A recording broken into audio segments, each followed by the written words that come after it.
नमस्कार दोस्तों, आज हम आपके लिए एक शिक्षाप्रद कहानी लेकर आए हैं। एक दिन की बात है, महाकवि कालिदास को अपने आप पर बहुत घमंड हो गया था। एक दिन कालिदास एक राज्य से दूसरे राज्य में जा रहे थे कि तभी उन्हें रास्ते में प्यास लगी। वहीं पास में एक कुआं था, वहाँ एक पनियारिन पानी भर रही थी। कालिदास बोले, माते पानी पिला दीजिए, आपको बड़ा ही पुण्य मिलेगा। पनियारिन बोली, बेटा मैं तुम्हें जानती नहीं हूँ, अब ना परिचय दो, मैं तुम्हें तभी पानी पिलाऊंगी।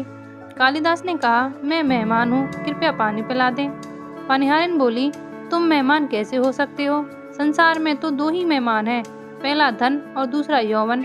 इन्हें जाने में समय नहीं लगता है। सत्य बताओ, तुम कौन हो? यह उत्तर सुनकर कालिदास अवाक रह गए।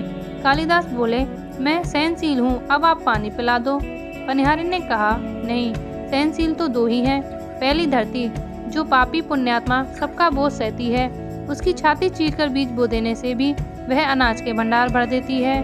और दूसरे पेड़ हैं, जिनको पत्थर मारो फिर भी मीठे फल देते हैं। तुम सहनशील नहीं हो, सच बताओ तुम कौन हो?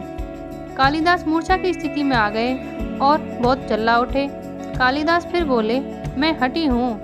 पनियारिन बोली, फिर से झूठ बोल रहे हो, हठी तो दो ही हैं, पहला नाखून और दूसरे बाल, कितना भी काटो बार बार निकल आते हैं। सत्य कहो, तुम कौन हो? कालिदास अपने आप को अपमानित महसूस करने लगे। कालिदास ने फिर कहा, फिर तो मैं मूर्ख ही हूँ। पनियारिन ने कहा, नहीं, तुम मूर्ख कैसे हो सकते हो?